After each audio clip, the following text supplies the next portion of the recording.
bandara itu, jalan-jalan besar semua memang sudah.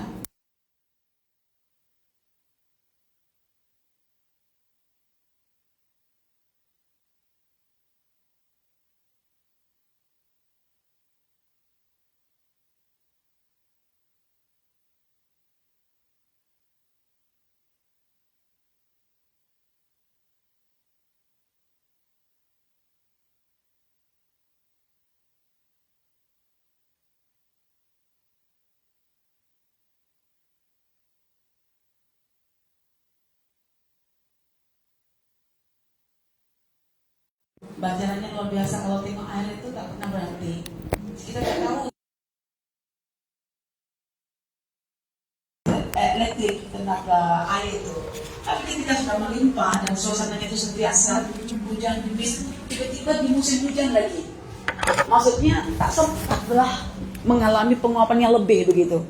Panas tak cukup, suhu terlalu rendah, sehingga kita boleh melihat bahwa air itu sangat melimpah ruah. Padahal Ustazah sebetulnya dari 1 sampai 5 Desember ini nak pergi ke sana.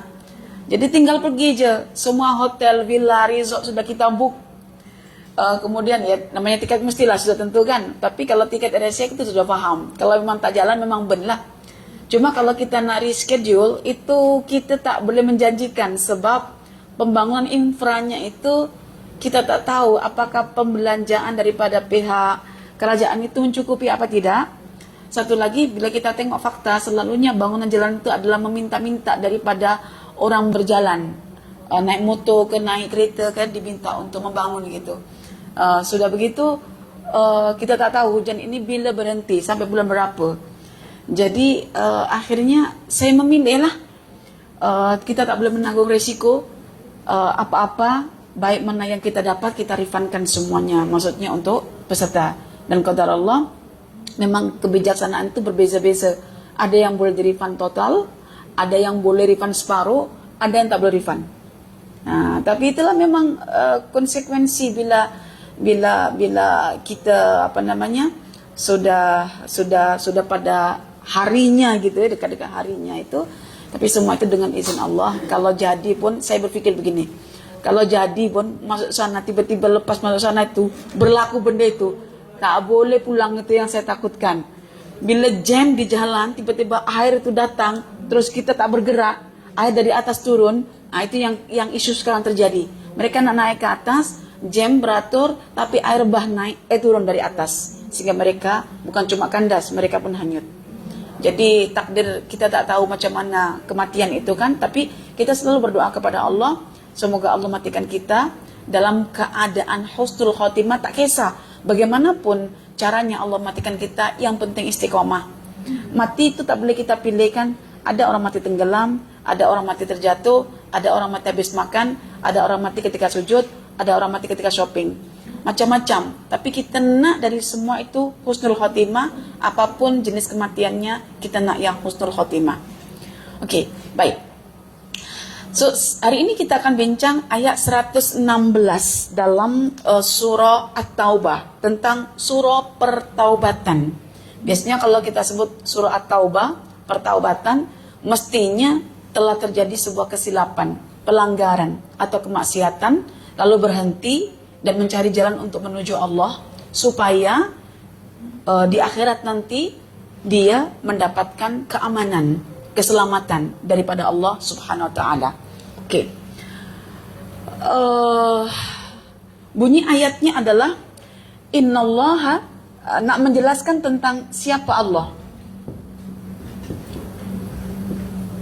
Sesungguhnya Allah itu adalah lahu mulkus samawati wal ard.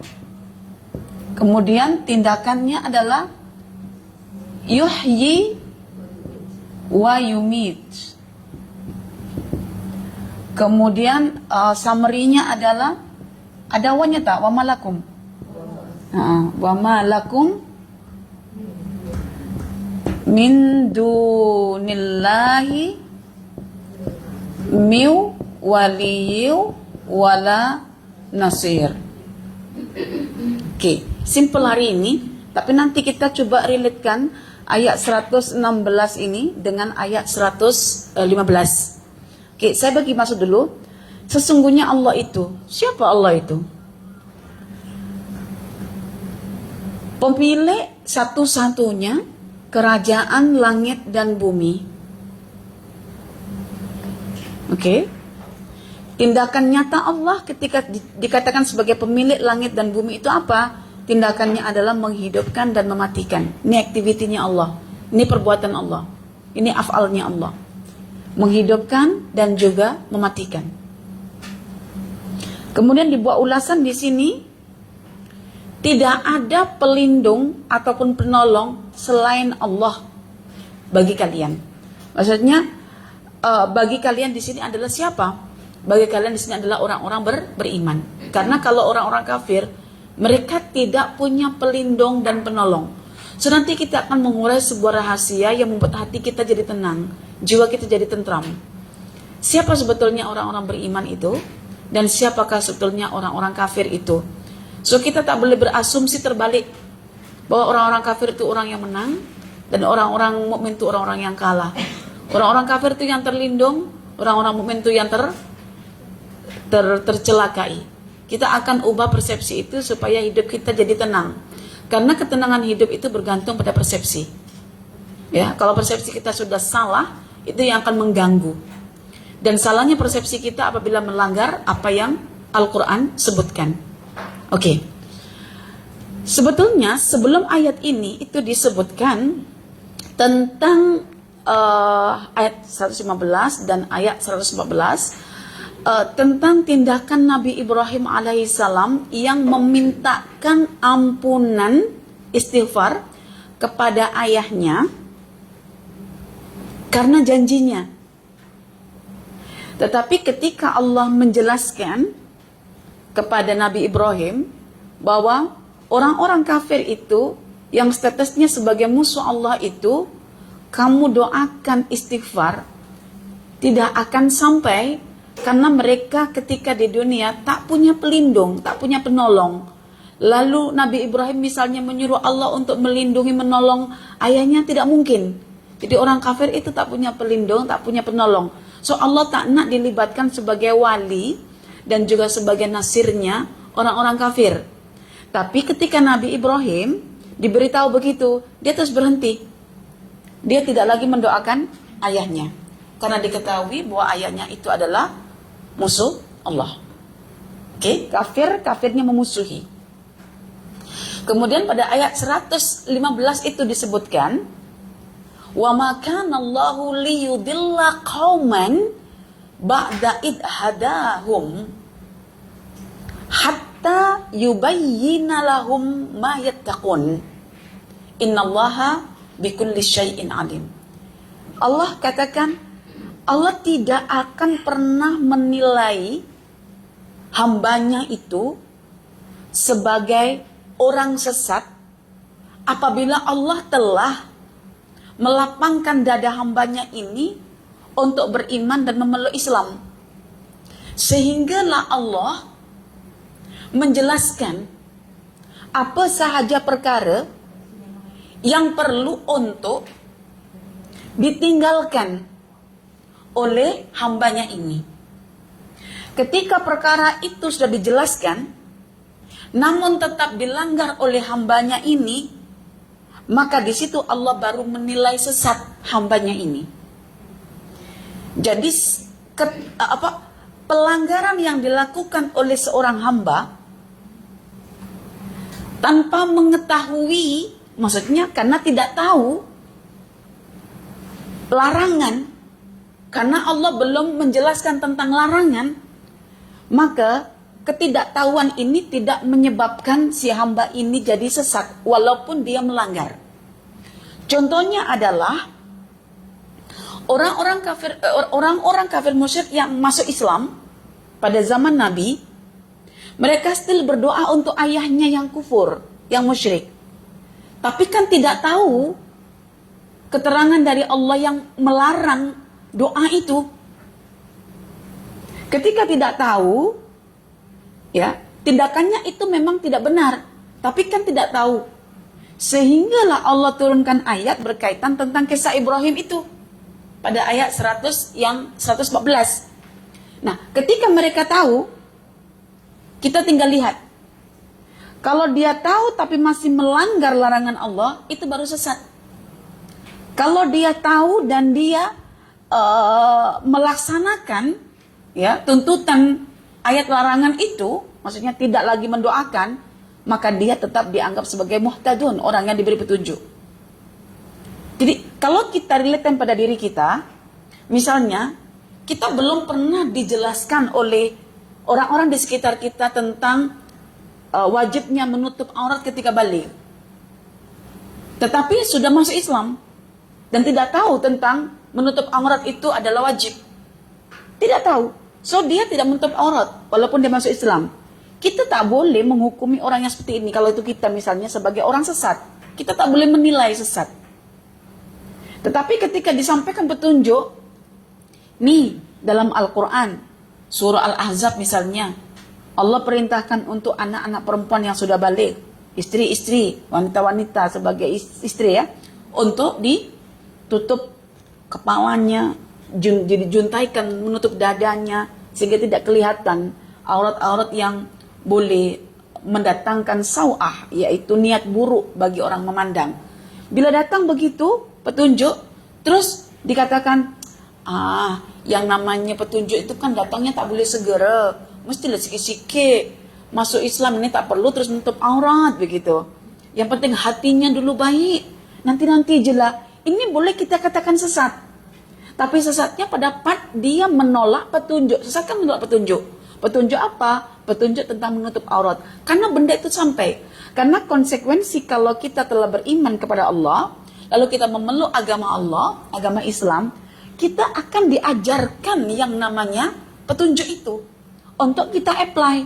Makanya kenapa orang yang baru masuk Islam, mu'alaf, itu kena diletakkan pada satu tempat yang di situ mereka akan diajarkan tentang petunjuk.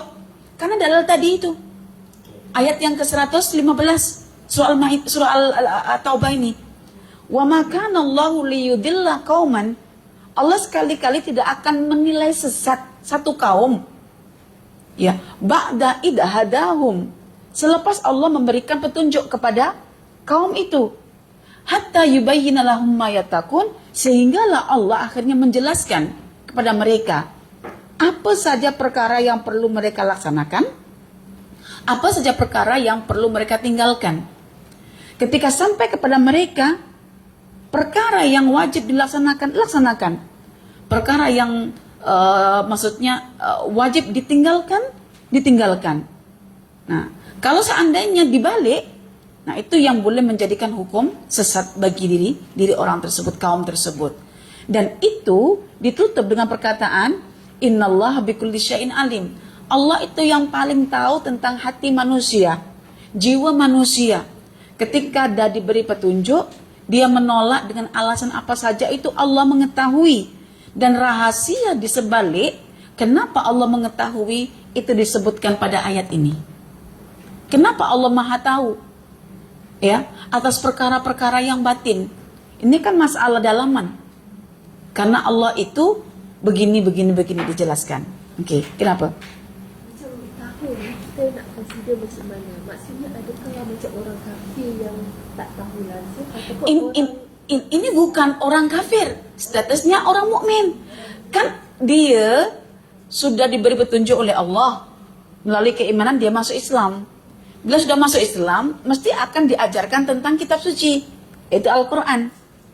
Mestinya dia akan tahu ketika diajarkan. Ketika tahu itu dia amalkan apa yang ia tahu, atau dia malah tolak apa yang ia tahu. Kalau dia menolak apa yang ia tahu, itu namanya orang-orang Yahudi, macam berilmu tapi tak beramal. Akhirnya hukumnya itu al-maghdub alaihim, dimurkai oleh Allah. Nah, kalau dimurkai oleh Allah, inilah yang terjadinya musibah. Macam kalau macam orang Islam, kita consider dia tahu ke, maksudnya kalau maksud contoh dia tak pakai tudung kan, tapi di Islam. Ini orang Islam baru mendapat petunjuk. Oke, dia dapat petunjuk. Dibukakan dadanya oleh Allah, dilapangkan dadanya untuk menerima Islam, Ketika menerima Islam itu, ya, ada aturan-aturan yang dijelaskan. Pertama, misalnya mu'alafnya itu perempuan.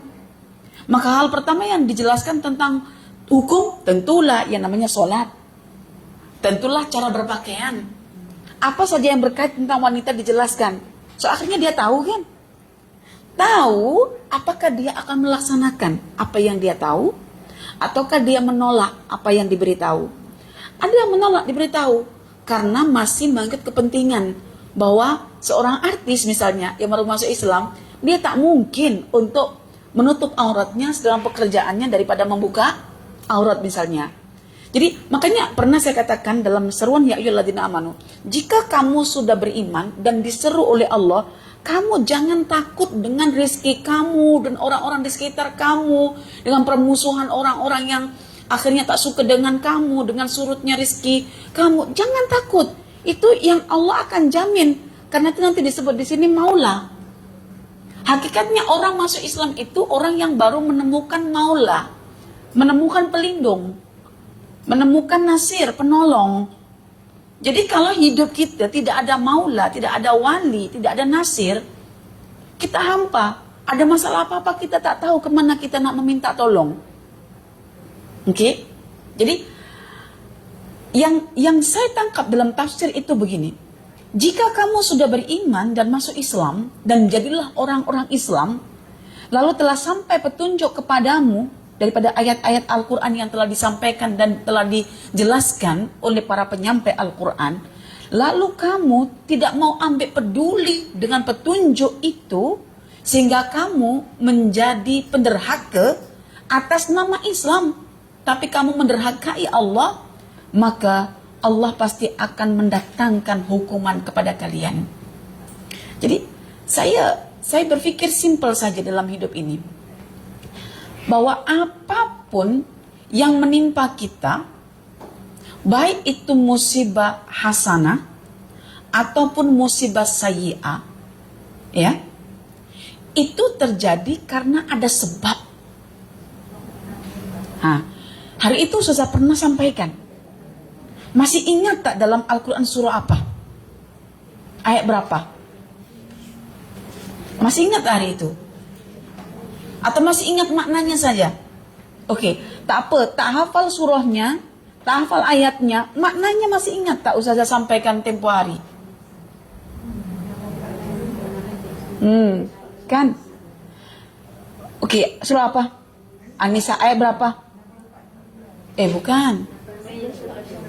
Bukan, mayashfa. Bukan.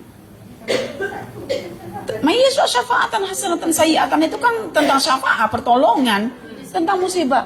Hah? Bukan. Sorry. 79, 79-nya. Oke. Ayat 79 itu disebutkan tentang ma asabaka min hasanatin faminal. Oke. Wa ma asabaka min sayyi'atin famin nafsik. Oke, hari itu kita jelaskan semua musibah baik atau buruk memang berasal daripada Allah. Kita tak menafikan, semuanya aturan Allah. Tetapi yang kita bincangkan tempo hari bukan tentang sumber musibah, sama ada baik atau buruk, tapi tentang apa? Sebab. Oke. Bila bincang tentang sebab musibah hasanah, itu datangnya daripada Allah, karena ketika kita misalnya memilih petunjuk tanpa bimbingan daripada Allah, tanpa taufik daripada Allah, inayah daripada Allah, kita tak mampu memahami nilai-nilai agama. Maka bila kita mentaati Allah, karena Allah bagi kita taufik, ketaatan itulah yang akhirnya menjemput adanya musibah hasanah. Maka musibah hasanah itu dinisbahkan minallah, daripada Allah. Tetapi kalau musibah sayyi'ah itu, ia dikatakan datangnya daripada jiwa kamu sendiri, jiwa ya, famin nafsik. Itu karena ketika manusia jiwanya diperingatkan tentang aturan-aturan Allah, jiwanya menolak. dan memilih untuk sesat, untuk melanggar aturan-aturan Allah. Nah, ketika memilih melanggar aturan-aturan Allah, maka manusia itu jiwanya akan dikontrol bukan oleh Tuhan. Oleh siapa? Oleh hawa. Jiwa itu nafsu. Yang kontrol dia adalah hawanya. Dibantu oleh setan. Tetapi kita bincang adalah yang dari dalam diri kita, yaitu hawa. Makanya disebutkan sumbernya itu adalah famin nafsi, daripada jiwa kamu. Jadi kita paham sekarang satu perkara, musibah buruk itu terjadi karena nafsu manusia. Sekarang ini apapun musibah yang dikatakan daripada musibah alam katanya, itu semua bukan alam, tetapi daripada nafsu manusia. Jadi sekarang ini kita hidup pada sebuah fenomena umat Islam itu ramai tapi jadi buih. Dia tidak berkualiti, tidak bernilai yang boleh memberatkannya. Karena nilai-nilai Islam tidak diamalkan. Dia hanya cukup dikatakan sebagai pemeluk Islam. Tetapi petunjuk Islam daripada Quran Sunnah diabaikan.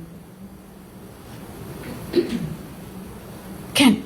Saya sempat berkata kepada Ustaz, kita dulu kalau belajar tentang sejarah Islam di Indonesia, itu datang pertama kali dibawa oleh para mubaligh itu adalah di Aceh, Sumatera. Sampai nanti kalau kita masuk ke Sumatera Barat, di Aceh itu serambihnya Mekah. Masuk dekat Minangkabau pun ada serambi Mekah. Jadi kalau kita bincang dulu tentang ulama, itu daripada Sumatera. Bahkan surat bersurat itu daripada Turki Utsmani juga melalui wilayah di sana, dari Aceh. Jawa itu kemudian. Oke. Tetapi bila kita datang ke sana itu, kita melihat budaya mereka itu bukan budaya orang-orang Islam lama itu. Bahkan kadang-kadang walaupun mereka disebut sebagai orang Melayu gitu, tapi mereka perempuan-perempuannya suka pakai celana jeans yang ketat itu, yang macam lepat itu. Dia suka dengan tradisi-tradisi yang daripada luar misalnya. Jadi saya kata, Abi, orang Minang kan kata ungkapannya, alam tak kambang jadikan guru. Bahwa ketika alam itu berkembang, ia menjadi satu guru bagi kita. Kita banyak belajar daripada alam. Rasanya itu orang dulu. Iya, Mi, orang dulu. Orang sekarang tak paham. Buktinya apa? Itu yang akhirnya di-shoot satu kejadian. Sudah viral ya, di mana? Di Lembaan, di Minang itu. Itu mereka tersekat oleh jalannya itu jadi laluan air bah daripada bukit. Jadi dia mau ke depan itu tak boleh, tapi dia akan tengok air itu. Jadi semua menunggu, ada naik motor, ada kereta, ada bus. Tapi yang naik motor itu karena tidak paham falsafahnya, alam berkembang itu adalah guru bagi kita. Dia tidak melihat bahwa ketika air itu beriak dan ada gelombang, itu tandanya kuat dan dalam. Dia langgar pakai motor. Tahu motornya berjalan ke depan, jalan serong begini langsung jatuh, meninggal. Karena itu aktiviti sebetulnya yang perlu diajarkan oleh kita kepada anak-anak kita adalah memperhati pola-pola yang ada di alam. Dan insya Allah nanti saya akan bincang esok tentang apa makna aku sebagai ibu bapa. Karena sebagai ibu bapa bukan cuma mengajarkan nilai agama saja, tapi juga nilai keselamatan, taktik, strategi, dan lain sebagainya. Bahkan termasuk anak-anak misalnya yang tak mampu kontrol jiwanya karena percintaan semu pada lawan jenisnya, boleh menikam. Tapi apa akibatnya kepada anak itu? Itu kan tak boleh berpikir jangka panjang. Dia cuma nak keluarkan output daripada rasa dia saja, tikam, bully, tetapi outcome yang jangka panjang itu dia tak nampak. Jadi itu juga pengaruh daripada didikan awal parent tentang masalah pola ataupun fenomena ataupun kejadian yang ada di alam. Maka ketika dia jatuh itu ditulis air beriak, itu tanda sudah dalam. Jadi jangan dianggap air itu ini Lepas itu gelombangnya itu menunjukkan dia kuat dari atas. Nah, akhirnya apa? Meninggal. Dan terlihat dengan jelas itu. Itu saya bayangkan. Macam mana Bi? Keluarganya tengok ini. Tak tahu lah macam mana keluarganya tengok. Mati seketika itu. Jadi saya melihat bahwasannya apa yang terjadi ini adalah cara Allah nak menunjukkan keburukan yang disimpan-simpan selama ini oleh manusia. Ini isu dekat Sumatera Barat contoh. Tapi isu dekat Medan misalnya, ketika air bah itu daripada bukit turun ke bawah gitu. Apa yang diperlihatkan oleh Allah? Bekas-bekas kayu itu menunjukkan sudah berlaku pembalakan sekian lama tapi diamkan. Jadi ada satu ayat sebetulnya yang menarik sebetulnya. Yang saya rasa menarik untuk diri saya sebagai orang yang hidup dengan cuaca atau iklim tropis berbanding orang Arab yang kawasan padang pasir. Yaitu ayat dalam surah Al-Baqarah berapa? 266 kot. Berkaitan tentang masalah infak.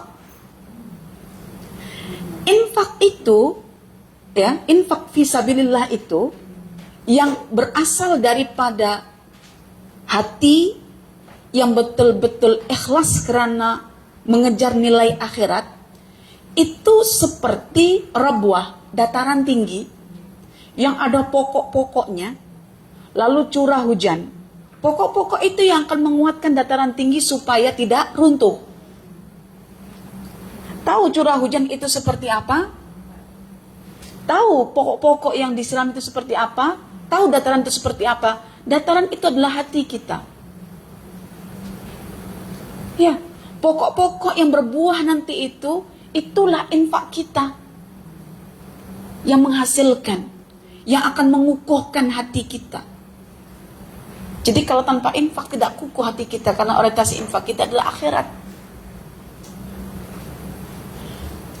Nah, hujan itu walaupun dia sedikit tetap menumbuhkan, banyak juga menumbuhkan dan tidak dirisaukan. Banyak ke sedikit karena sudah ada yang kukuh tadi itu, yaitu apa? Hati yang sudah mengharapkan ridha Allah, yang sudah orientasinya akhirat, sehingga infak itu boleh menjadikan kukuh kita punya hati dan pahalanya kekal di situ, tidak longsor, maksudnya tidak runtuh begitu.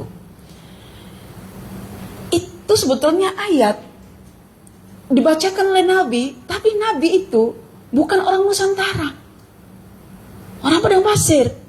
Macam mana boleh memahami? Itu kan tentang pokok, tentang dataran tinggi yang disitu ada kabus. Bila saya baca tafsir ilmiah, saintifik itu perbincangan tentang kabus, tentang embun, tentang apa semuanya. Kalau dataran tinggi, kita bayangkan Nabi itu orang yang hidup dekat dataran tinggi ke, yang ada iklim tropisnya ke, yang ada hujannya ke, yang ada embun dan ada kabusnya ke? Tidak, kan? Jadi Nabi menyampaikan ayat itu. Tetapi ayat itu bukan ayat yang hidup pada zamannya Nabi dekat padang pasir, tapi pada zaman kita, yaitu di kawasan iklim tropis. Itu kan hebat. Nah, tapi karena orang-orang Islam saat ini sudah dijauhkan daripada makna Al-Quran yang sebenar, bahwa Al-Quran itu kalam Allah yang turun daripada Allah pencipta alam, dan alam itu yang akan menjelaskan tentang makna-makna Quran, dan Quran itu dapat dijasadkan di alam. So mereka hanya fokus, Islam itu ritual, hanya belajar tentang nas agama yang ada pada kitab suci, that's all katanya.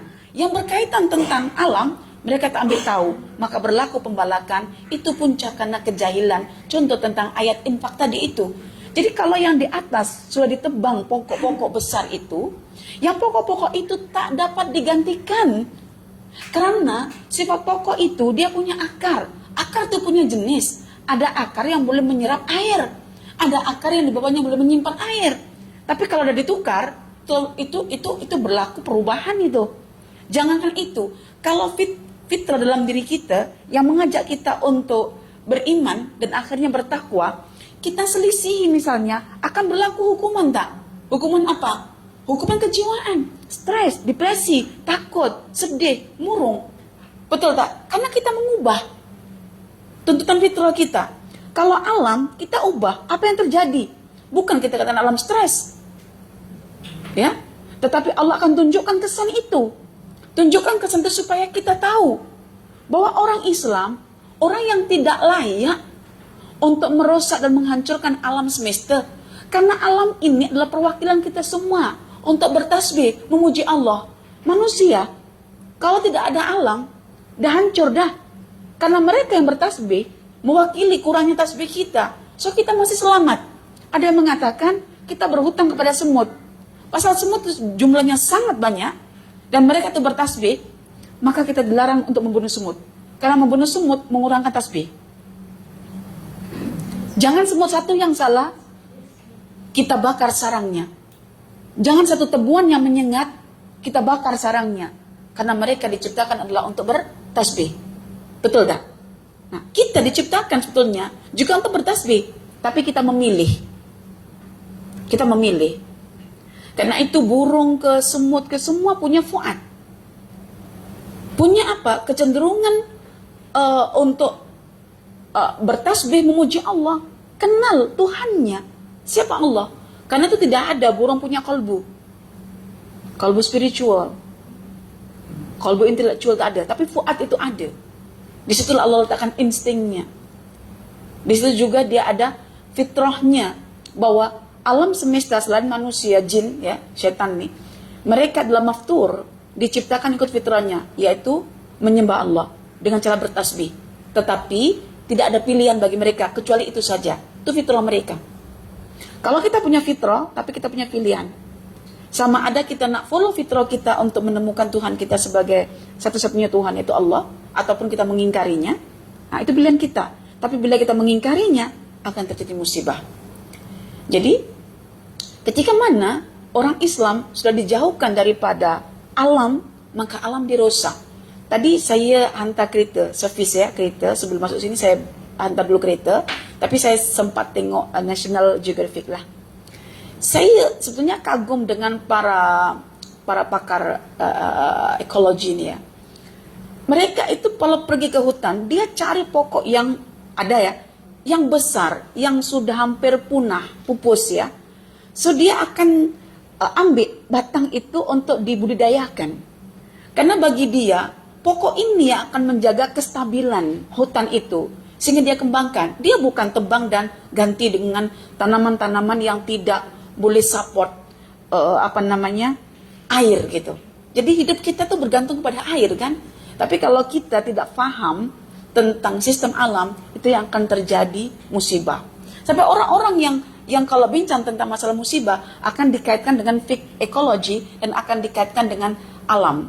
Contoh misalnya, kenapa kita yang hidup di bawah lereng gunung, misalnya dekat tepian sungai, kita dilarang untuk mengubah batu ke mencantas pokok ke yang berkaitan. Sebab kalau sudah diubah, memang akan menghasilkan perubahan. Dan sudah berapa lama alam ini mengalami perubahan. Dan kerja-kerja kecil kita hanya sebagai penanam, itu tidak memadai dengan kerja-kerja besar mereka yang merusak itu. Iya kan? Jadi akhirnya mau tidak mau, kita yang terkena. Saya sebetulnya sangat sedih kalau pergi ke alam itu. Yang saya nampak itu cuma Mak Saleh. Mak Saleh iyalah mereka faham tentang alam. Tetapi mereka tak faham tentang petunjuk wahyu. So mereka juga melakukan kejahatan. Dalam masa yang sama mereka menjaga alam. Kita faham tentang wahyu, tapi tak faham tentang alam. Kita merusak alam. Jadi hidup ini berlaku dua kerusakan. Wahyu dirusak, alam juga dirusak. Jadi apa yang terjadi? Yang terjadi adalah musibah. Maka saya berpikir, ya Allah ya Tuhanku, kenapa mereka yang bermasalah, duit masuk ke poket mereka, atas dasar nafsu mereka. Ingat ya, kejahatan terjadi itu karena hawa mendominasi nafsu. Maka sebab itu dikembalikan kepada nafsu. Betul tak tadi? Wa ma asabaka min sayyi'atin fa min nafsi. Jadi isu orang hari ini adalah nafsu mereka. Nafsu mereka. Jika mereka melakukan pembalakan, itu karena nafsu mereka. Jika mereka istimta bil khalaq, penikmat kedudukan, itu karena nafsu mereka. Jika mereka sampai rasuah, sampai beribu-ribu bilion, itu juga karena nafsu mereka. Seolah-olah kedudukan itu cara untuk melegalkan nafsu agar sepuas-puasnya tersalur. Betul tak? Jadi kalau kita bincang tentang masalah itu, masalah nafsu, so hari ini yang bermasalah dalam kehidupan manusia, tak kisah kafir, mukmin, munafik, adalah tentang nafsu. Tidak mampu memahami tentang nafsu, dan tidak tahu bagaimana cara mengontrol nafsu, dan tidak tahu tentang akibat yang akan diperolehi ketika turutkan nafsu. Jadi saya berpikir begini, ya Allah ya Tuhanku, mereka itu yang buat, kita orang yang kena. Satu yang perlu kita ingat, pemimpin jadi pemimpin karena rakyat yang memilih. Rakyat memilih, kalau tidak ada acuan dari wahyu, dia akan salah pilih. Pemimpin yang dicalonkan jadi pemimpin, ketika tak paham wahyu, beria-ia nak jadi pemimpin. Pemimpin ketika beria-ia, tanpa paham wahyu, tujuannya untuk nafsu. Maka ketika berlaku sesuatu, kenapa tidak menimpa mereka? Kenapa menimpa rakyat? Karena hidup itu adalah macam jaringan nerve. Dia bukan berdiri sendiri. Karena yang memilih. Maka menang dalam memilih itu bukan ketika calon yang kita pilih naik di kursi kepemimpinan, tetapi ketika kita memilih karena petunjuk wahyu, walaupun tidak menang dalam kursi pemilihan. Kita kena karena Allah nak menzahirkan kesalahan mereka. Sekarang ini kita tahu rakyat salah karena memilih pemimpin yang salah, dan kita tahu kesalahan pemimpin yang menikmati kedudukan mereka sehingga berlaku pembalakan. Khususnya adalah berkaitan tentang Menteri Perhutanan. Maknanya, Menteri Kehutanan itu, kalau dipilih daripada Islam, bukan yang paham tentang literasi Al-Quran dalam bentuk kitab sahaja. Tetapi bagaimana boleh memanifestasikan ayat Quran itu ke fenomena alam. Supaya ada sinergi di situ, sehingga tak berlaku musibah. Kadang-kadang saya kalau tengok dekat berita gitu kan, ini bencana alam ini terjadi karena alam atau karena ulah manusia.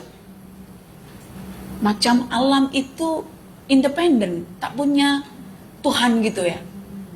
Dan manusia itu dianggap yang tidak bersalah begitu. Ini namanya serigala berbulu domba. Tahu? Serigala itu sesuatu yang menerkam, yang diterkam itu adalah domba. Domba itu kambing. Tetapi serigala pula yang seolah menunjukkan dirinya sebagai kambing, yaitu korban. Nah, kan sukalah kita kan membuat kata-kata gitu. Kau ini playing victim lah gitu.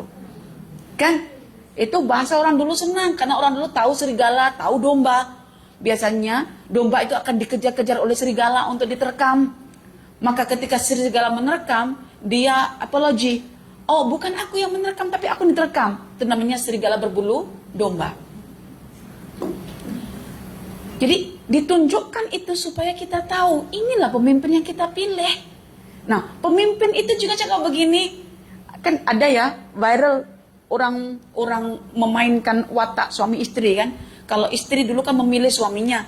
Ketika suami itu berlaku misalnya, kalau misalnya itu KDRT itu kekerasan dalam rumah tangga. Itu suaminya begini, yang memilih aku itu siapa? Kan kamu. Nah, sudah selesai. Pemimpin juga begitu. Dengan marahin rakyat itu dia cakap, kau salahkan aku yang kamu pilih aku, kenapa? Nah, jadi saling membela diri. Yang memilih aku yang kalian semuanya. Nah, makanya sebelum kita menyesal memilih, pastikan kita tahu siapa yang layak untuk dipilih, apa kualifikasi pemimpin yang kita layak pilih, baru kita tak menyesal. Begitu. Quran memandu, tetapi kita tak pernah memahami dengan baik panduan itu. Sehingga time pilihan raya itu selalu benda yang sama diulang-ulang. Nak pilih yang mana ya, nak pilih yang mana, selalu begitu. Dan selalu bergaduh satu sama lain. Bahkan seolah-olah parti itu sebuah mazhab dalam beragama. sampai bergaduh. Ya. Jadi ketika Allah mengatakan dalam surah Ar-Rum ayat 41, "Dhaharal fasadu fil barri wal bahri bima kasabat aydin nas." Jadi rusaknya darat, rusaknya laut itu disebabkan karena ulah manusia yang menggunakan tangan-tangan mereka untuk merusak karena nak memenuhi keinginan nafsunya. Kenapa Allah zahirkan al-fasad? Kenapa Allah izinkan terjadinya al-fasad, kerusakan itu? Sehingga disebut sebagai musibah sayyi'ah. Liyudhiqahum ba'dalladhi amilu la'allahum yarji'un. Supaya Allah nak bagi rasa sikit je, bukan banyak. Ini musibah yang terjadi ini sikit sebetulnya. Liyudhiqahum, untuk boleh kamu rasakan sedikit. Ba'da, sebahagian kesan daripada perbuatan kamu. Bukan totally perbuatan. Kalau perbuatan manusia di muka bumi ini semuanya dibalasi oleh Allah, memang tidak ada kehidupan. Jadi cuma sedikit dari dosa saja yang akan dibalasi oleh Allah sebagai preview hukuman akhirat. Itu saja tujuannya. Karena dunia itu negeri ujian, bukan negeri pembalasan. Maka ditunjukkan sedikit saja. Kalau ditunjukkan semuanya, tidak ada kehidupan. Dan kalau ada kehidupan, maknanya Allah At-Tawwab yang menerima pertaubatan tidak terjadi.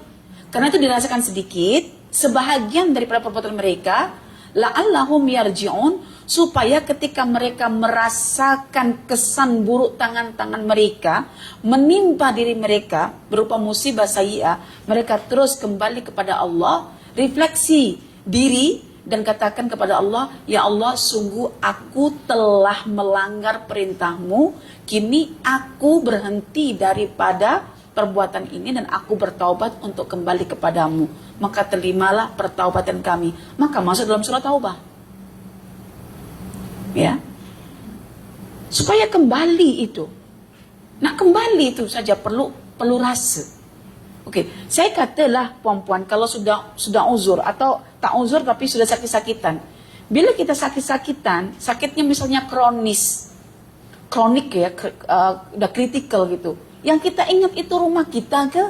Yang kita ingat itu tentang apa? Kalau sakit kita ingat apa? Ingat mati kan? Ingat mati. Kalau ingat mati ingat apa? Ingat nasib di akhirat macam mana? Ingat amal yang telah dilakukan dekat dunia itu sudah mencukupi ke tidak? Ingat keburukan yang telah dilakukan itu boleh menghalang dia masuk surga ke tidak? Betul tak kalau sakit tuh? Jadi kalau sakit kadang-kadang kita kata, "Nak, rasanya Umi sakitnya teruk." "Kenapa Umi?" "Mungkin Umi dah dekat ajal kot." "Umi janganlah macam itu." Kita mengingat dah dekat ajal gitu. Jadi lisan kita tuh astagfirullah, astagfirullah. So sakit badan bukan karena kita bermaksiat kepada Allah, sakit karena uzur, itu saja boleh mengingatkan kita tentang dosa-dosa kita. Ya kan? Tentang akhirat, tentang hukuman, tentang neraka, tentang surga. Lagilah musibah yang menimpa kita karena kesalahan kita. Apatah tidak mengajak kita untuk lebih kembali kepada Allah. Jadi ingat, setiap apa benda buruk yang menimpa kita, hakikatnya itu karena bentuk manifestasi dosa kita. Dosa tidak dapat dizahirkan kecuali dalam bentuk hukuman. Maka apapun yang menimpa kita, itu datangnya daripada memang sumbernya daripada Allah. Allah yang bertindak. Cuma sebabnya itu adalah daripada diri kita, supaya kita tahu bahwa kita telah melakukan kesilapan dosa. Jadi sekarang kita kan senang melihat, oh alam sekarang sedang berbicara kepada kita bahwa ramai orang itu cuma memeluk Islam, tetapi mereka melakukan maksiat sehingga Allah menimpakan musibah kepada mereka. Bukan hanya kepada orang atasan, tetapi juga orang bawahan yang memilih atasan itu untuk melakukan jenayah-jenayah atas nama kepemimpinan. So ini cantiklah perkataan jenayah di atas kepemimpinan. Orang kan selalu kan jenayah itu dilakukan oleh para penjahat begitu ya. Tetapi ini karena kejahatan nafsu mereka. So nafsu kena diperkenalkan. Kalau tidak, di akhir zaman ini kecenderungan nafsu pada syahwat yang luar biasa dan tak dikenalkan tentang nafsu, memang nafsu akan meluah terus kepada syahwatnya. Baik. Lantas siapa sebetulnya Allah itu? Kenapa Allah itu maha mengetahui tentang ehwal manusia? Kenapa Allah itu tahu tentang orang ini sesat ke tak sesat? Orang ini sebetulnya tidak mengamalkan petunjuk karena ia tak tahu, atau tidak mengamalkan petunjuk karena ia tahu. Bagaimana Allah boleh tahu benda macam itu kan? Kalau kita kan disuruh berbaik sangka saja. Tak apa, baik sangka je lah. Mungkin dia belum tahu benda itu kot. Dia masuk Islam baru dijelaskan sedikit yang dia tahu. Sehingga praktikalnya itu secara Islam cuma sedikit. Yang lain itu dia belum tahu. Kita hanya, karena kita tidak alim, tidak tahu, jadi kita berbaik sangka. Mungkin ada banyak kebaikan yang dia sembunyikan, kita tak tahu. Yang zahir ini mungkin karena dia tak tahu kot. Itu saja. Jadi kita tidak menghukumi, menilai sesat begitu. Tak, barangkali dia mu'alaf, tetapi yang dijelaskan oleh pembimbingnya tentang sholat saja, belum tentang jilbab, gitu kan? Jadi kita berbaik sangka saja dulu, karena kita tak tahu, maka kita berbaik sangka. Kan Allah selalu kata Allah itu lebih tahu, karena Allah lebih tahu, kita tak tahu. Bila tak tahu, maunya apa? Baik sangka kepada Allah. Kan wallahu ya'lamu wa antum la ta'lamun. Maksudnya apa? Kalau terjemahannya Allah Maha Tahu sedangkan kamu tak tahu, tapi tafsirnya apa? Bersangka baiklah kepada Allah yang Maha Tahu karena kamu tak tahu. Nah, sekarang ini pada semua manusia, ya, khususnya terhadap sesama muslim, kita hanya bersangka baik je. Kita bersangka baik je. Kalau kita tak bersangka baik, kita akan jatuh pada sangkaan buruk, dan ketika sangkaan buruk kita tidak tepat, kita zalim, lalu kita zalim, Allah akan murka kat kita. Ya. Kadang-kadang orang-orang kita saat ini lebih banyak berbincang tentang isu parsial daripada isu yang global, yang besar. Musibah datang menimpa mana-mana negara, mana-mana negeri, tapi yang dibincangkan tentang masalah artis saja. Dia ini kan perampas laki orang gitu. Baiklah bincang tentang perampas kayu negara, pembalak hutan. Baik kecam yang itu. Masalah artis itu kita tidak tahu apa yang terjadi dalam rumah tangganya. Karena 24 jam pun kita tak pernah bersama dia. Tapi nombor satu kita nak menghukumi mereka, berbaik sangka je lah. Jangan suka nak cop-cop orang, ini perampas laki orang. Siapa tahu lakinya sendiri mengatakan, aku nih single, sehingga perempuannya mau. Tak tahunya dia sudah punya bini 3 misalnya. Nah, maknanya perempuan yang kedua kan korban. Tapi netizen nak kata sebagai perampas laki orang. Tapi laki tadi ternyata dia mengatakan aku masih bujang. Jadi kan kita tak tahu, kita tak pernah 24 jam bersama mereka. Ya. Jadi biar itu urusan mereka dengan Tuhan, barangkali belum sampai pelajaran tentang itu, so kita berbaik sangka dalam urusan pelaksanaan syariat bagi orang-orang yang mungkin masih jauh daripada pelajaran agama. Nah, sekarang kita nak tanya, siapakah Allah sehingga Allah itu mengetahui perkara-perkara yang sangat abstrak itu? Ya. Sesungguhnya Allah yang tahu itu adalah pemilik langit dan bumi.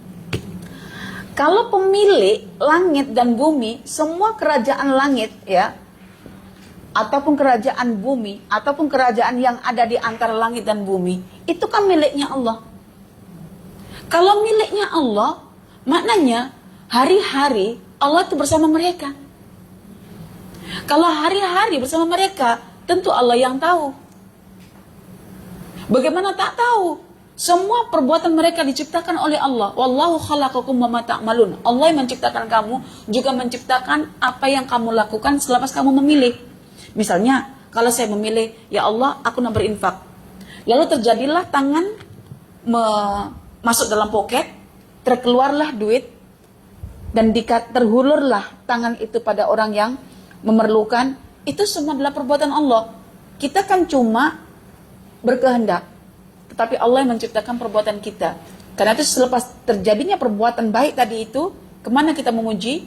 Hanya kepada Allah. Karena Dia yang menjadikan kehendak itu terwujud. Jadi karena Allah itu pemilik, maka segala apapun yang terjadi di bumi itu diketahui oleh Allah. Bukan cuma diketahui oleh Allah, bahkan memang diaturkan oleh Allah.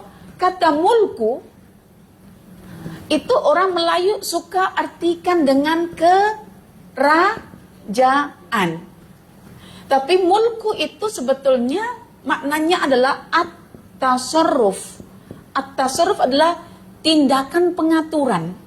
Segala aturan yang ada di langit dan di bumi itu semuanya berasal daripada Allah karena semuanya dimiliki oleh Allah.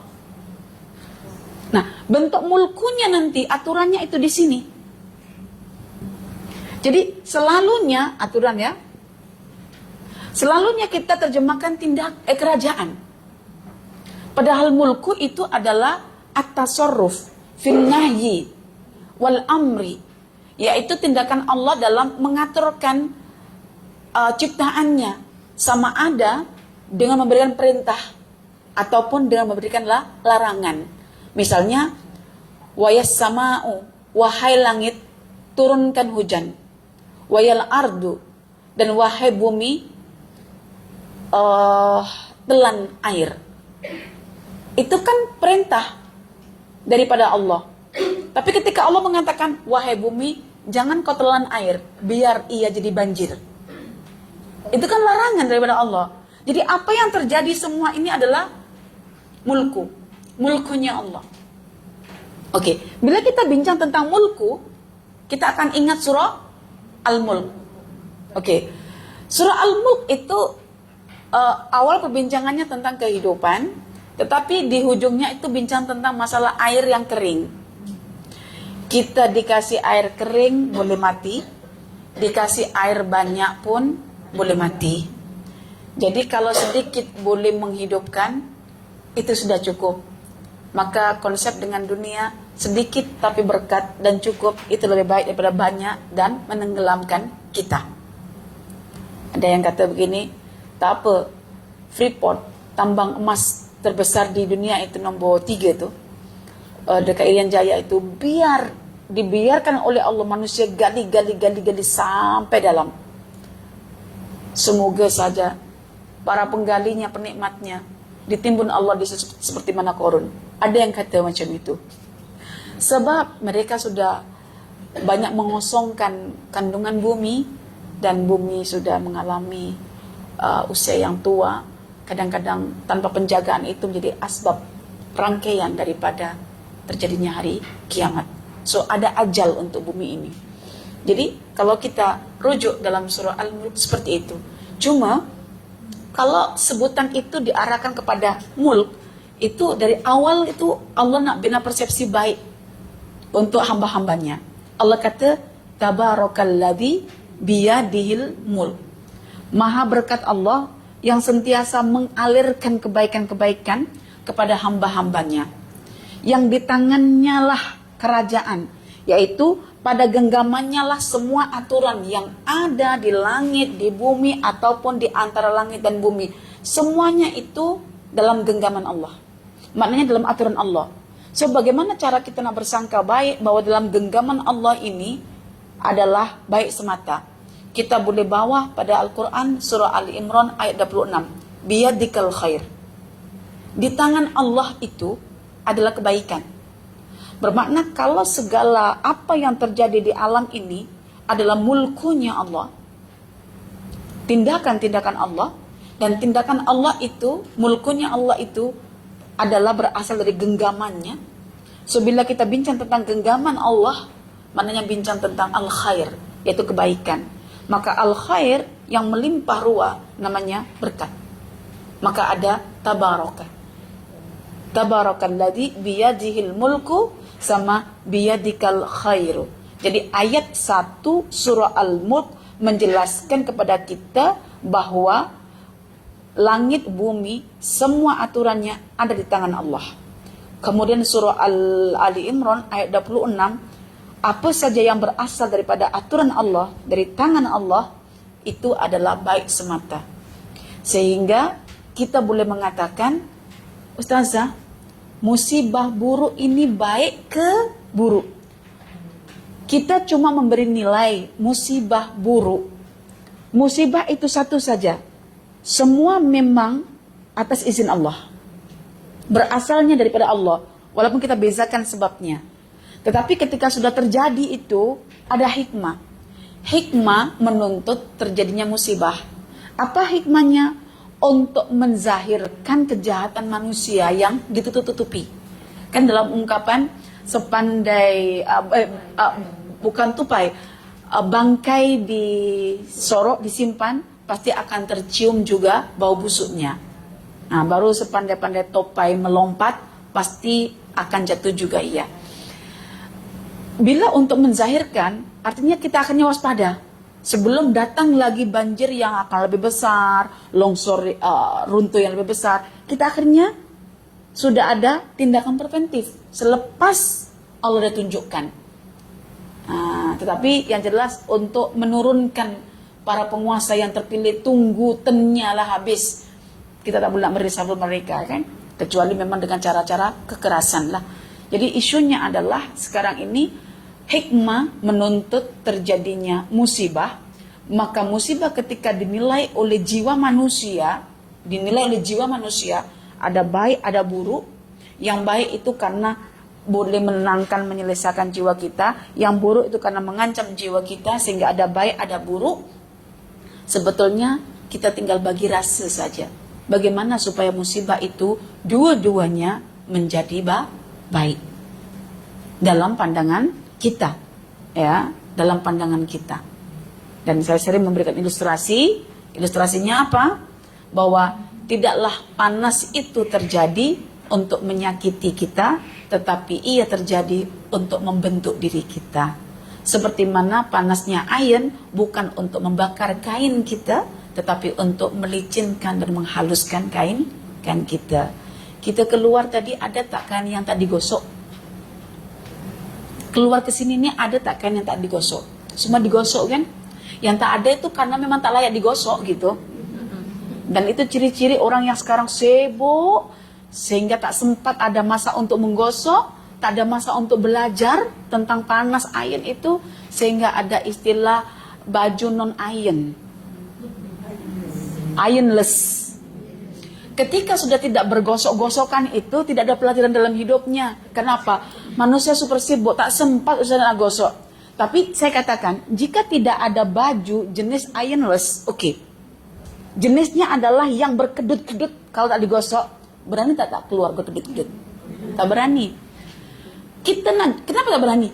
Saya tanya, kenapa kita keluar tak berani pakai tudung, yang tudungnya itu, kalau jenis ustazah ini, kalau masuk mesin basuh, memang keluar itu tak boleh kalau tak digosok. Setakat ini ustazah belum berani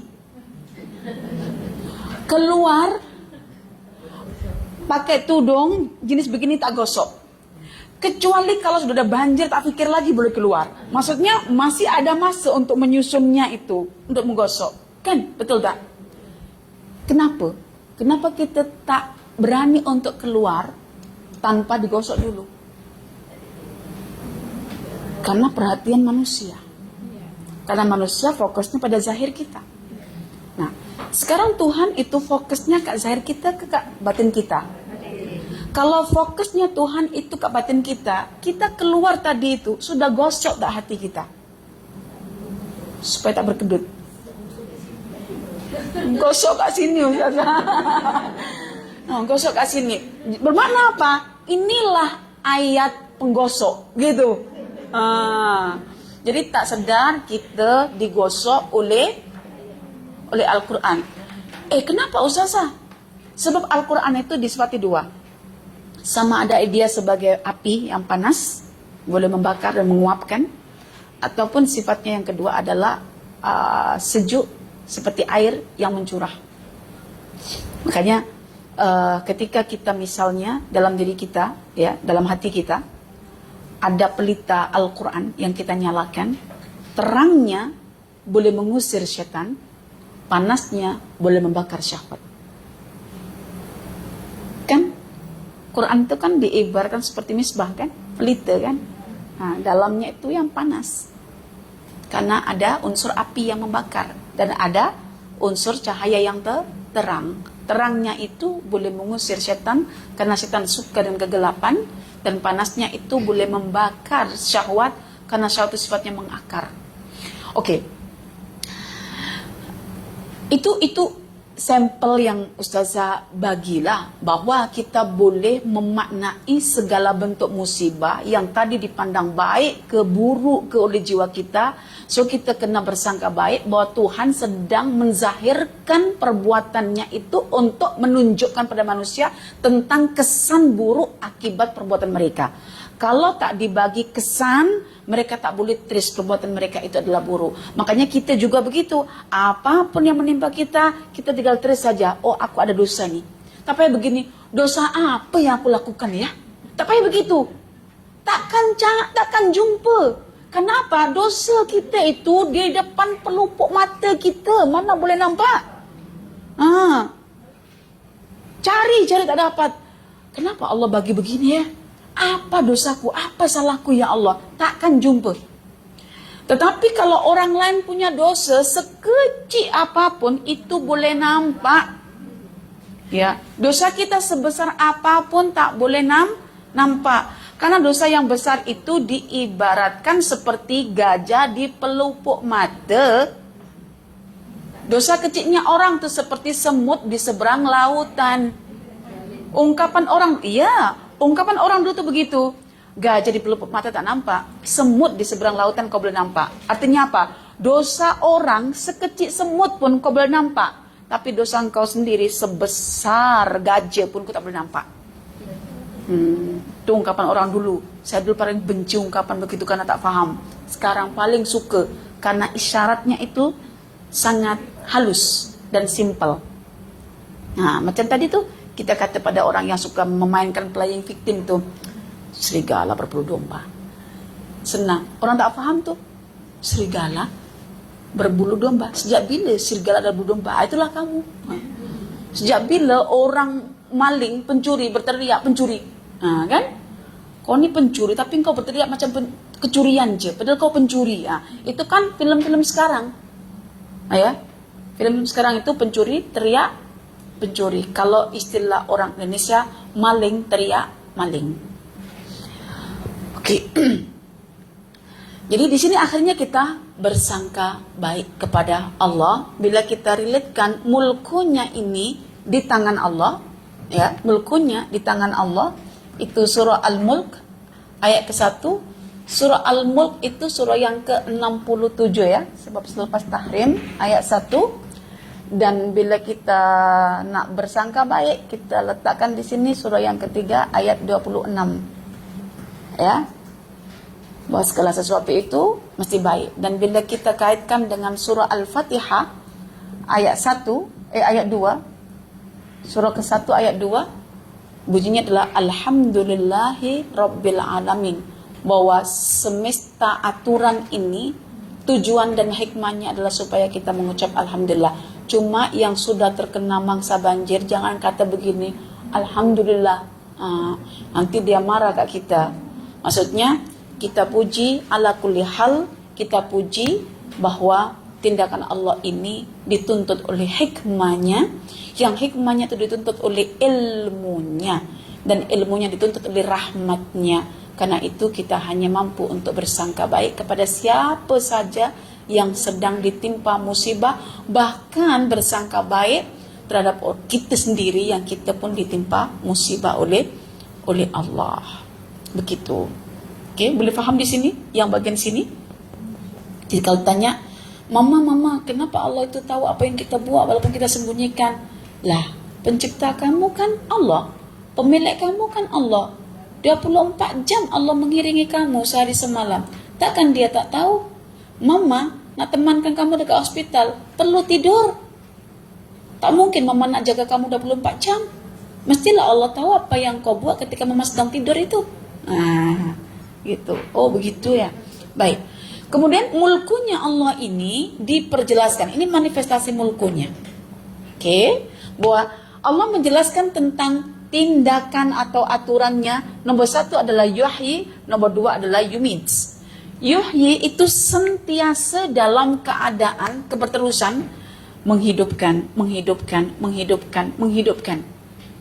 Jadi sekarang ini kita tahu berapa banyak makhluk yang sedang dihidupkan oleh Allah.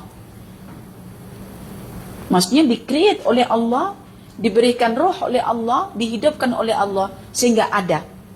Nah, termasuk dalam tafsiran dikatakan kita saat ini yang dikatakan hidup karena berbicara, karena bergerak, karena makan, karena minum, itu adalah tindakan yuhyi. Jadi manifestasi yuhyi adalah dengan melihat pohon-pohon sekalian di sini. Oh, Allah sedang yuhyi kalian semuanya. Menghidupkan ini jangan cuma dari zahirnya saja, bahkan menghidupkan batin pun termasuk tindakan yuhyi. Kita ingin hati kita hidup. Karena kalau hati kita hidup, kesudahannya boleh jumpa Allah. Tapi kalau jasad kita saja yang hidup, belum tentu boleh jumpa Allah. Kenapa? Jasad akan berakhir dengan kematian, sedangkan hati tak akan pernah berakhir dengan kematian. Jadi kalau yang terjejas itu cuma jasad, ia cuma kembali ke tanah. Tapi kalau yang terjejas itu hati, dia tak boleh mati. Hati, jiwa tak boleh mati. Ya, hati akan menjumpai Tuhannya, jiwa akan mendapatkan pembalasan dari Tuhannya. Sama ada balasannya neraka ataupun surga. Yang merasakan nikmat ketika dibalasi surga, itulah jiwa. Yang merasakan sakit ketika dibalasi neraka, itulah jiwa. Maka jiwa tak pernah mengalami kematian. Kalau jiwa tak pernah mengalami kematian, Ustazah, lalu bagaimana kita menafsirkan ayat kullu nafsin dha'iqatul maut, setiap jiwa pasti akan merasakan kematian? Itu terjemahan. Tapi maksudnya apa? Setiap jiwa kita akan merasakan kematian jasadnya yang selama ini diatur, didorong, digesa, tangan suruh mencuri, ya, mulut suruh menggosip, kaki suruh melangkah ke tempat maksiat, ya kan? Ketika sudah jasadnya sudah mati semua, barulah jiwa merasakan kematian jasadnya, so dia tak boleh buat apa. Tak boleh buat apa, tinggal menunggu hisab Tuhan di akhirat nanti. Itulah yang kalau bahasa kita ketar-ketirnya jiwa ketika jasad sudah sakit di dunia, bertanda bahwa jiwa akan mengalami kehidupan yang sebenar ketika jasad telah dipendam dalam tanah. Kemana jiwa ketika itu? Di alam barzakh. Apa yang Allah lakukan pada jiwa di alam barzakh? Allah memberikan preview hukuman untuk akhiratnya. Penyempurnaannya di mana? Ketika di akhirat.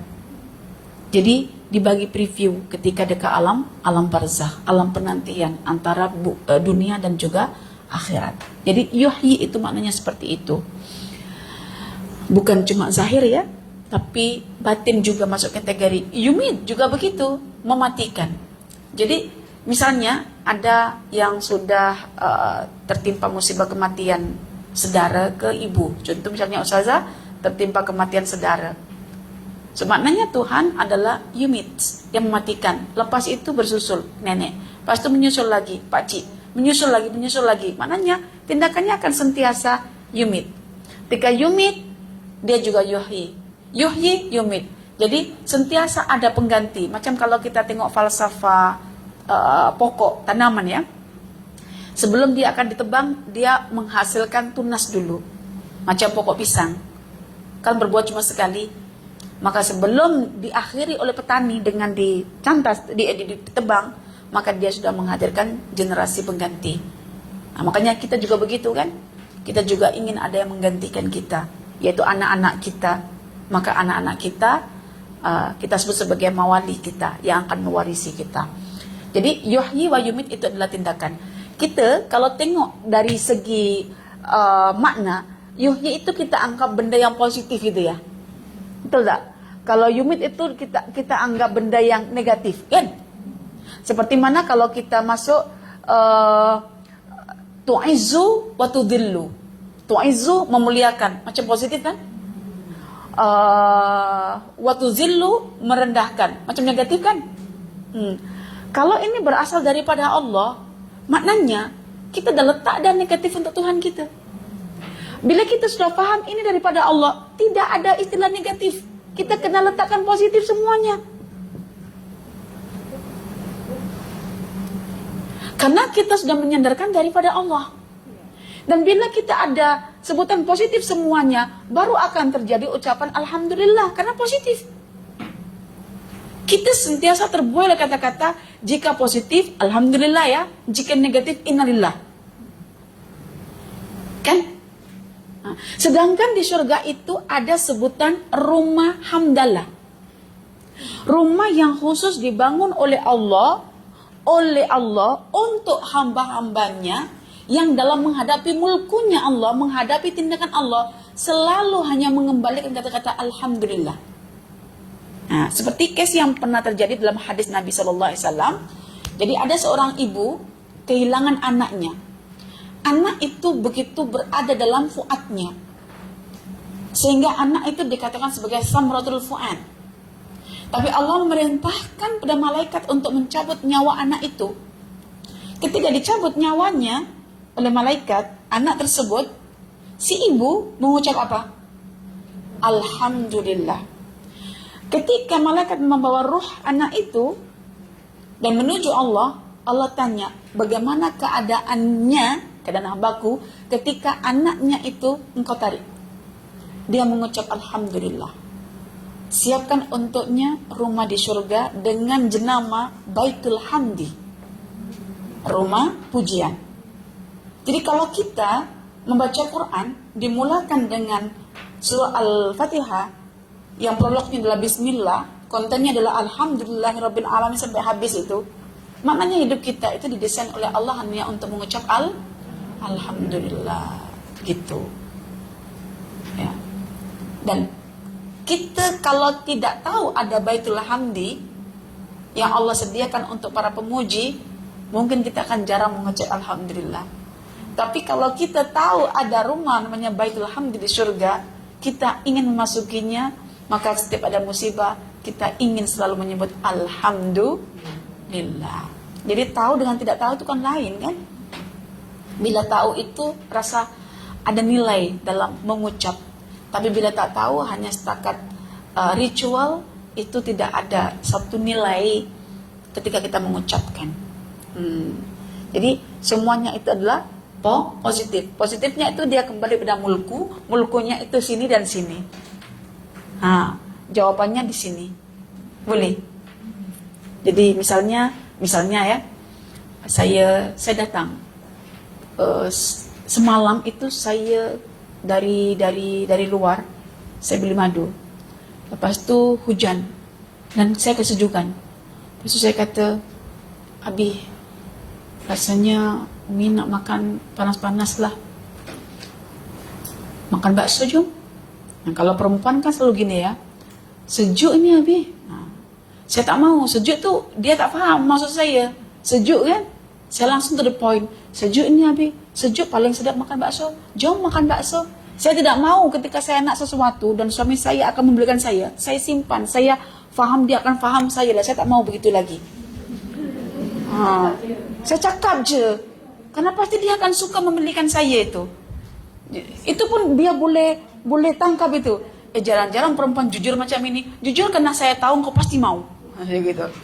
Daripada sudah menggeletar setiap tengok, macam sedap deh restoran tuh, sedap aja. Kalau selagi tak minta, bang, jom masuk kita makan, saya dah lapar. Sampai rumah pun akan begini. Bukan pakai sebon, tapi dia menggeletar karena lapar. Itu pengalaman saya. Jadi saya kalau lapar, kalau ingin sesuatu, saya sudah siap menanggung risiko. Kalau dia tolak, alhamdulillah lah, sudah. Kalau dia terima, memang alhamdulillahnya tuh Allah binikmati tatimus solihat lah. Jadi saya kata, Abi, hujan dan sejuk. Jom makan bakso. Ini to the point. Ya to the point karena saya tahu Abi pasti mau juga. Nah, jom. Akhirnya jom makan. Oke, Ustaz pun nak makan bakso juga. Makan bakso. Bila masuk pintu kedai bakso itu, apa kata pemilik bakso itu? Pemilik kedai itu? Ustaz, iya bang. Saya heran Ustadz, semalam itu dari zuhur sampai malam itu tak ada orang pun yang masuk kedai saya. Hanya satu je beli TOS bungkus. Kan itu kan dianggap musibah gitu, karena sudah masak banyak Kak. Lain restoran Kak. Memang banyak orang datang itu. Bahkan kadang-kadang saya datang itu sudah habis. Saya datang ke sana itu sudah licin gitu kan. Jadi kena awal-awal, pukul 2 udah tutup. Itu pukul 2 belum tutup lagi, sampai malam pun belum tutup. Tapi tak habis-habis gitu. Nah, kalau kita faham Baitul Hamdi dalam berniaga yang penting jujur kan, kita mengucap apa? Alhamdulillah. Sudah. Justru ucapan Alhamdulillah itulah penjemput rizki berikutnya. Nah, jadi kalau kita sampaikan pada orang tersebut, tak apa Kak, tak apa Bang, ucap je Alhamdulillah, semua tu baik-baik semata. Nah, itu karena kita dilihat pada dua fenomena, hidup mati, hidup mati. Ada orang hidup dalam keadaan melalui dua keadaan. Ini ada orang hidup melalui dua keadaan. Oke, dia mendapat cucu yang dilahirkan oleh anak dia, dan dia kehilangan ibu yang selama ini menyayanginya. Ibunya tak ada, cucunya lahir. Saya juga menghadapi itu. Atau saya meninggal, atau saya meninggal, cicitnya atau lahir. Nah, jadi Allah itu menghilangkan, bukan untuk selamanya menghilangkan, tapi untuk menghadirkan. Bermakna apa? Apa yang hilang daripada kita itu sebagai asbab untuk datangnya perkara yang lain. Dan perkara yang lain itu tentu yang lebih baik. Jika kita sabar dengan hilangnya sesuatu, maka Allah akan datangkan sesuatu yang sama. Tapi kalau kita redha dengan hilangnya sesuatu, maka Allah akan datangkan yang lebih baik daripada yang hilang. Jadi nak redha kena sabar. Apa bezanya redha dan sabar? Kembali. Kalau sabar masih mengharapkan. Maka level orang bertahan itu sabar, ridho. Nah, ridho itu yang susah. Tapi orang bukan main kalau cerita kematian itu. Sebetulnya saya ridho, tapi kan itu sudah menunjukkan tidak ada keridhaan. Keridhaan itu tak perlu dibahasakan karena dia adalah amalan hati. Nah, tak perlu dibahasakan. Oke. Di sini saya suka yang bagian ujung di sini. Wa ma lakum min dunillahi mi waliyin wala nasir. Wali itu pelindung, nasir itu penolong. Penolong yang akan memenangkan, pelindung yang akan mengamankan. Oke? Penolong, pelindung. Wa ma lakum min dunillah, selain daripada Allah tidak ada yang layak untuk menjadi pelindung atau penolong untuk kalian wahai orang-orang Islam. Bermakna apa? Bermakna Allah nak menjelaskan kepada orang-orang Islam, wahai orang-orang Islam, antumul mansurun, kamu semua itu pemenang. Karena kamu punya penolong. Kamu semua itu aman karena kamu semua itu punya pelindung. Tapi kenapa kita sudah beriman dan sudah memeluk Islam dan melaksanakan aturan Tuhan, kita tak punya keyakinan ini? Karena mungkin ilmu kita tak sampai pada ayat ini. Jadi Allah nak bagi tahu bahwa semua orang yang telah dibagi Allah hidayah untuk memeluk Islam dan melaksanakan apa yang sudah dijelaskan oleh Allah dalam wahyu, itu keadaan mereka tuh mansurun, tertolong. Kenapa tertolong? Karena ada penolong dan terlindung. Kenapa terlindung? Karena ada pelindung. Maksudnya kalau hidup kita di bawah pertolongan dan di bawah perlindungan Allah, kita tuh seronok sebetulnya. kita akhirnya tak pernah menyangka apa yang menimpa kita itu di luar jalur pertolongan. Memang itu pertolongan semuanya. Tetapi kena ingat makna wali dan makna nasir. Oke? Apa makna wali? Apa makna nasir? Kita hanya akan menjadi walinya Allah yang akan dilindungi oleh Allah apabila Allah sudah yubayyinu ma yattaqun, menjelaskan perintah dan larangannya untuk dijaga, pasti Allah akan jadi wali. Jadi ingatlah bahwa ketika kita sudah berazam untuk belajar ayat-ayat Allah dan mengamalkan petunjuknya dengan cara kita bertarung hari-hari dengan bisikan syaitan, dengan hawa, Allah tahu benda itu kan, itu insya Allah akan menjadikan kita layak untuk dilindungi oleh Allah. Kadang-kadang satu terma yang perlu untuk diluruskan adalah terma kewalian. Selalu bila bincang wali itu mesti kudus, mesti suci, mesti maksum, mesti banyak karomah gitu. Baru digelar wali. Wali nikah pun ada, wali hakim pun ada kan.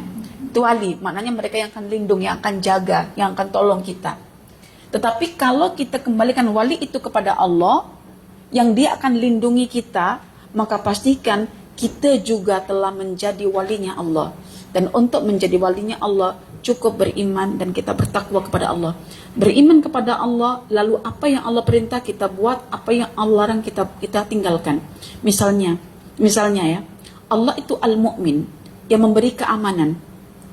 Dari kata amanah ya, mukmin, yang memberi keamanan.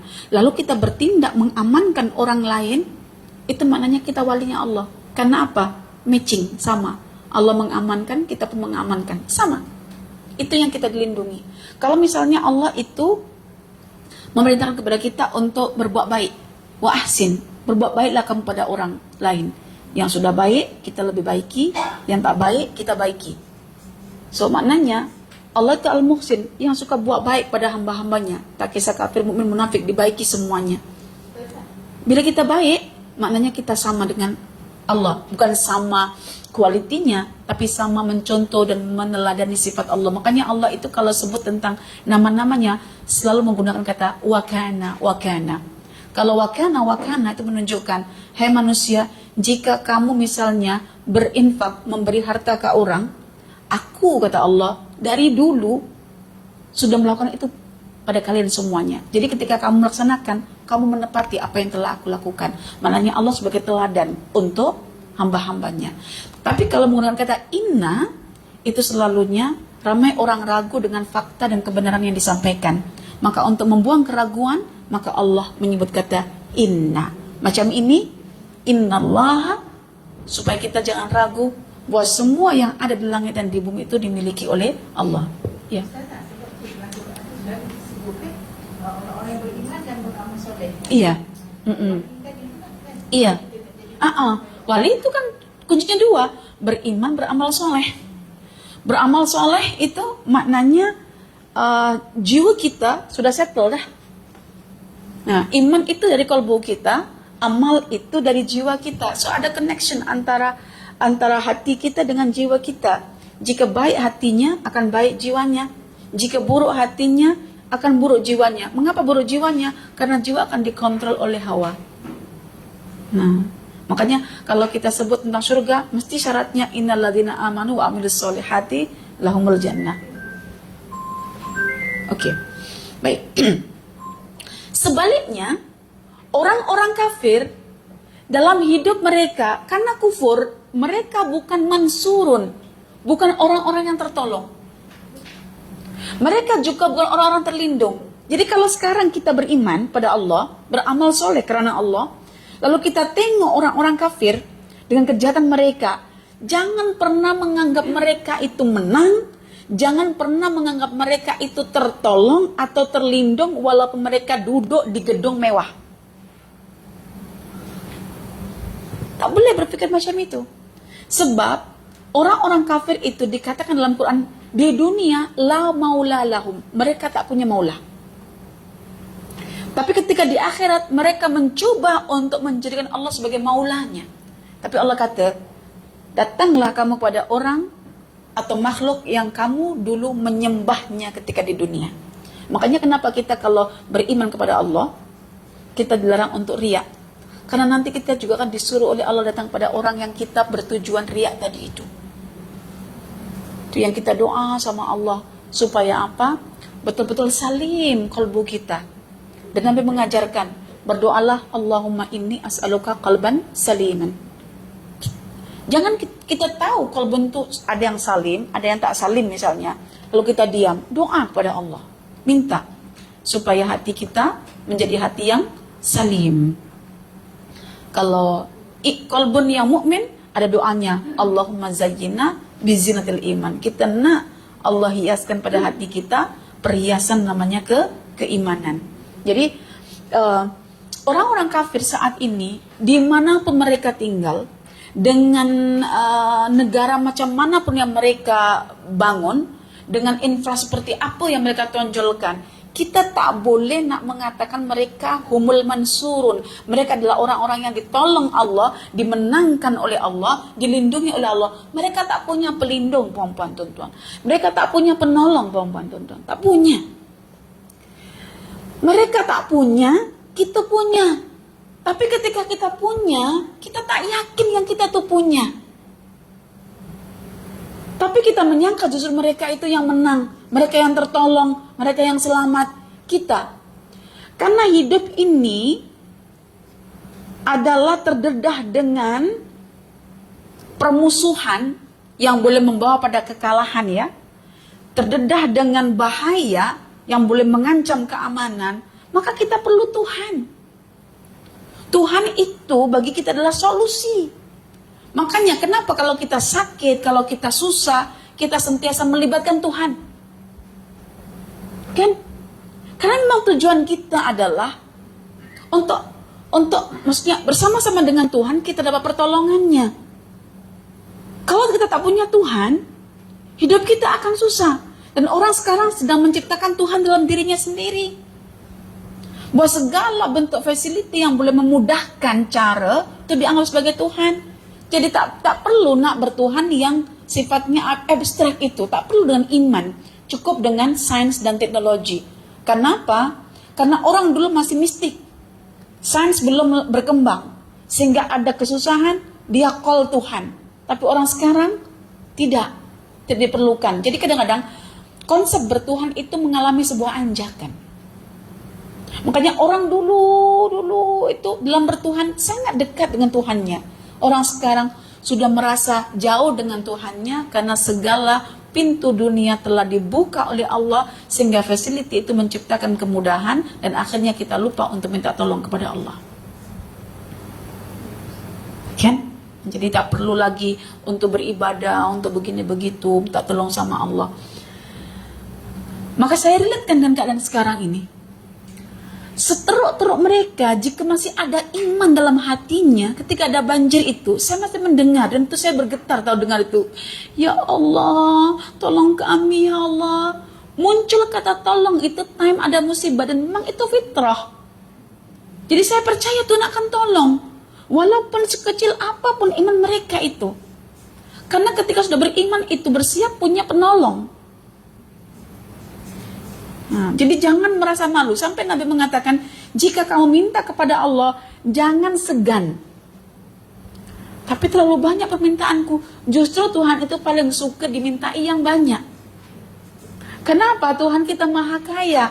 Tapi kalau kita minta pada orang, tolong tahu diri. Karena mereka bukanlah Tuhan.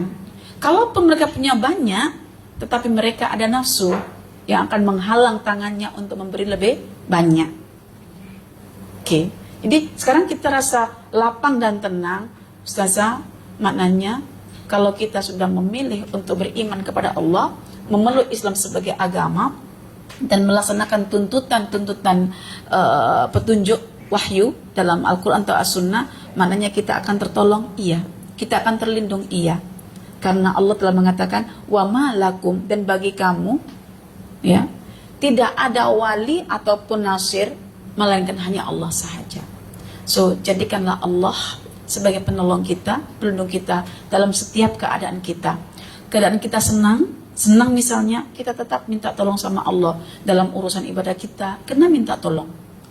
Dalam urusan apa saja kita tidak akan terlepas, walaupun kita diliputi oleh rizki yang banyak, tetap saja nak ibadah kena minta tolong sama Allah.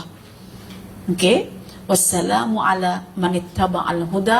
Keselamatan, kesejahteraan itu cuma bagi orang-orang yang mau mengikuti petunjuk Al-Quran ketika Al-Quran telah disampaikan. Tapi kalau menghindari, tunggulah datangnya musibah. So sekarang kita sudah boleh membaca fenomena alam. Kenapa hal itu terjadi? Karena Allah nak tunjukkan kesalahan sebagian manusia melalui fenomena yang besar ini. So sekarang ini kita bukan hanya berbicara satu tempat dan merata-rata dekat kawasan. Ini pun dah persediaan dari pagi, siap untuk menghadapi angin puting beliung, macam-macam lah. Masya Allah, ini semuanya kalau kita tak punya pelindung, penolong, memang kita tidak akan tenang dalam hidup ini. Maka tenangkanlah diri kita dengan cara apa? Mengingat bahwa Allah itu penolong dan pelindung bagi orang-orang yang telah memilih untuk beriman dan memeluk Islam serta mengamalkan petunjuk-petunjuk Al-Quran. Wallahu a'lam. Ada soalan? Tak ada? Cukup ya?